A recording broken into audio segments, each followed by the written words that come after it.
আমরা বাইকে উঠছি, হঠাৎ করে ওকে পিছন থেকে আক্রমণ করে বসে অন্তরার ফুল ফ্যামিলি। মামলায় মূলত প্রথম আসামি হচ্ছে নুসরাত জাহান অন্তরা, অর্থাৎ রাকিব হোসেনের স্ত্রী। হ্যাঁ রাকিব হোসেনের স্ত্রী। তারপর রাকিব হোসেনের ছোট বোন ঋতু। টেডি শার্ট পরলে সাপরি, সেম ড্রেস আপ করলে গ্রামের খালাতো ভাই, একটু চুল কাটা এলোমেলো হলে টোকায়।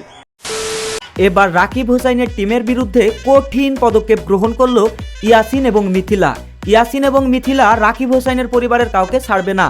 তাছাড়া অন্তরাকে কেন্দ্র করে তারা আবারও নতুন করে একটি আপডেট দিয়েছে এবং মিথিলাকে কে এবং কারা হাত ভেঙে দিয়েছে এবং মিথিলাকে পুলিশের সামনে কে বা কার চক্রান্তে হাত তোলা হয়েছে এবং হাত ভেঙে দেওয়া হয়েছে সেটা নিয়েও মুখ খুলেছে। ওদিকে ওমরান ফায়ারকে কেন্দ্র করে আবারও কন্ট্রোভার্সি শুরু হলো টিকটকে। ওমরান ফায়ারকে ঘিরে আবারও নতুন ভিডিও আপলোড করেছে আজায়রা পাবলিকের কাবির ফয়সাল। কাবির ফয়সাল সম্প্রতি সময়ে ওমরান ফায়ারকে সাপরি বলে সম্বোধন করেছে। বিস্তারিত জানতে ভিডিওটি স্কিপ না করে পুরোপুরি দেখার অনুরোধ করা হলো। তো প্রথমে আসা যাক নুসরাত জাহান অন্তরা, রাকিব হোসাইন এবং ইয়াসিন এবং মিথিলা তাদের ব্যাপারে। আপনারা প্রত্যেকেই জানেন যে মিথিলা এবং নুসরাত জাহান অন্তরার মধ্যে একটা গোলযোগের সৃষ্টি হয়। তারই কেন্দ্র করে রাকিব হোসাইন তাদের সাথে সম্পর্ক বিচ্ছেদ ঘটায়। প্রিয় দর্শক শ্রোতা, তা নিয়ে কিছুদিন আগে তারা লাইভে এসে ঝগড়াঝাটি করে, কিন্তু ঘটনা সূত্রপাত এইভাবে শুরু হয়। হঠাৎ করে মিথিলার উপর অতর্কিতভাবে হামলা করে রাকিব হোসাইনের টিম। মূলত মিথিলা এবং ইয়াসিন কোনো একটা কাজের জন্য বাইরে যায় এবং তারা একটা রেস্টুরেন্টে উঠে সেখানে বসে আলোচনা করছিল। হঠাৎ করে রাকিব হোসাইনের টিম সেখানে চলে আসে এবং রেস্টুরেন্টের মধ্যে একটা গোলযোগের সৃষ্টি করে। তারা ইয়াসিনকে বলে যে মিথিলার সাথে আমাদের একটা আলোচনা আছে, মানে কথা আছে। তো ইয়াসিন তখন বলে যে না, আপনারা কোনো আলোচনা করতে পারবেন না। তখন রেস্টুরেন্ট কর্তৃপক্ষ বলে যে আপনারা এখানে অর্থাৎ রেস্টুরেন্টের মধ্যে কোনো ধরনের গোলযোগের সৃষ্টি করেন না। তখন তারা বাইরে চলে যায়। তো তখন দেখা যায় যে রাকিব হোসাইনের টিম অতর্কিতভাবে সেই মিথিলার উপর হামলা করে। তখন সেখানে পুলিশকে ফোন করে ইয়াসিন যে মিথিলার উপরে অতর্কিতভাবে রাকিব হোসাইনের টিম হামলা করেছে। তখন সেখানে পুলিশ চলে আসে।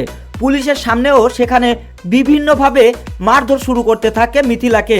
তো সেখানে অনেক পাবলিক জড়ো হয়ে যায় এবং সেই ভিডিও কেউ নেটে আপলোড করে আর সেটা রাতারাতি ভাইরাল হয়ে যায়। প্রিয় দর্শক শ্রোতা, আপনারা জানেন যে মিথিলা, রাকিব হোসাইন এবং ইয়াসিন তারা একই পরিবারের সদস্য, কিন্তু নুসরাত জাহান অন্তরা যখন রাকিব টিমে আসে তখন থেকে তাদের মধ্যে সম্পর্কের ছেদ হয়। এটা হচ্ছে তাদের পারিবারিক ক্রাইসিস।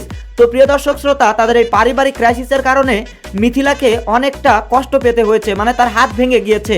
সেই সম্পর্কে তারা লাইভে এসে কি বলেছে চলুন আমরা সেই ভিডিওটি দেখে নিই। সেখানে ঘটনা হয়েছিল, আমি আর ও মেনলি হচ্ছে একটা বিজনেসের কাজে গিয়েছিলাম। আমাদের হচ্ছে যে একটা মিটিং ছিল, তো ওইখানে গিয়ে আমরা অনেকক্ষণ যাবত ওয়েট করতেছিলাম। তারপরে হচ্ছে যে ওনারা হঠাৎ করে কোথা থেকে জানি আসলো, আমি জানি না। হঠাৎ করে অন্তরা, ঋতু, রাকিবের আরও দুইটা বোন চলে আসে। আয়শা তারপর হচ্ছে মিথিলাকে পারে না, ওনারা মারতে যায়। মামলায় মূলত প্রথম আসামি হচ্ছে নুসরাত জাহান অন্তরা, অর্থাৎ রাকিব হোসেনের স্ত্রী। হ্যাঁ রাকিব হোসেনের স্ত্রী। তারপর রাকিব হোসেনের ছোট বোন ঋতু, তারপর হচ্ছে নুসরাতের বড় বোন সুমি, তারপর হচ্ছে নুসরাতের মেজু বোন রুমি, তারপর হচ্ছে যে নুসরাতের যে বান্ধবী ছিল যে পাওয়ার খাটিয়ে আমাদের গায়ে আক্রমণটা করেছে সুমিয়া। তারপর হচ্ছে যে আর লাস্টে হচ্ছে যে রাকিবের যে একটা বোন আছে যে রাকিবের থেকে বড়, ওনার নাম হচ্ছে হাসি। ওনাদের সবার নামে মামলা করা হয়েছে। আর হচ্ছে যে আরও যারা আছিল আশেপাশে তাদেরকে ভিডিও ফুটেজ দেখে তাদেরকে আইনের আওতায় আনা হবে। অন্তরা মেয়েটা আসার পর থেকে আমাদের মধ্যে অনেক ঝামেলা সৃষ্টি হয়। তো আমরা প্রায় 1-1.5 বছর এইভাবে কাটিয়ে দিছি। আমাদেরকে চারদিকে ঘিরে আমাদের নিচে নিয়ে গেছে যে আমরা বাইকে উঠে আমাদেরকে চলে যাবে।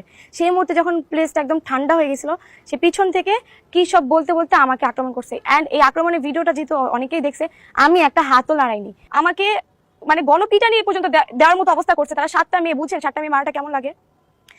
আমি জাস্ট একটা কথাই বলবো যে আমার নিরাপত্তা এখন কে নিবে? তো মিথিলা এখানে বলতে চাচ্ছে যে রাকিব হোসাইনের টিম আমাদেরকে কঠিনভাবে মারধর করেছে এবং আমরা তাদেরকে কোনো ধরনের আক্রমণ করিনি, কিন্তু তারা আমাদেরকে আক্রমণ করলে আমরা পাল্টা আক্রমণ করতে যাই, কিন্তু সেই সুযোগ আর পাইনি। আমাদেরকে মেরে হাত পা ভেঙে দিয়েছে রাকিব হোসাইনের টিম। তো আপনি এখানে কাকে বেশি দোষী মনে করছেন, রাকিব হোসেনের টিম নাকি ইয়াসিন এবং মিথিলা, সেটা কমেন্টস করে জানাবেন। তো এবার আসা যাক ওমরান ফায়ার এবং কাবির ফয়সালের সেই কন্ট্রোভার্সির বিষয়ে। প্রিয় দর্শক শ্রোতা, আপনারা প্রত্যেকেই জানেন যে সম্প্রতি সময়ে টেডি শার্ট নিয়ে ওমরান ফায়ার একটি ভিডিও আপলোড করেছিল।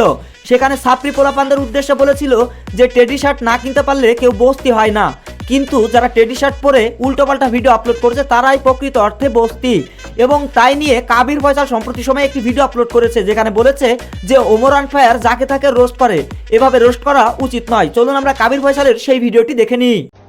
টেডি শার্ট পরলে সাপরি, সেম ড্রেস আপ করলে গ্রামের খালাতো ভাই, একটু চুল কাটা এলোমেলো হলে টোকায়। তা ভাই, তোমাদের মতো এত স্মার্ট হ্যান্ডসাম ছেলে পেলে থাকতে শাহরুখ খান, সালমান খান নায়ক হয় কিভাবে? তো এখন দেখা যায় ওমরান ফায়ারের ফ্যান্স ফলোয়ার কাবির ফয়সালকে গালিগালাজ শুরু করে যে ওমরান ফায়ার একটা ব্র্যান্ড আর কাবির ফয়সাল ছাপরি। আবার কাবির ফয়সালের ফ্যান্স ফলোয়াররা ওমরান ফায়ারকে গালিগালাজ করছে। তো প্রিয় দর্শক শ্রোতা, আপনি কার ফ্যান্স এবং ফলোয়ার সেটা কমেন্টস করে জানাবেন। তো এই ছিল আজকের আপডেট। সবাই ভালো থাকবেন, সুস্থ থাকবেন, মন্দ হতে বিরত থাকবেন। দেখা হচ্ছে পরবর্তী গচ্ছিপ আপডেটে।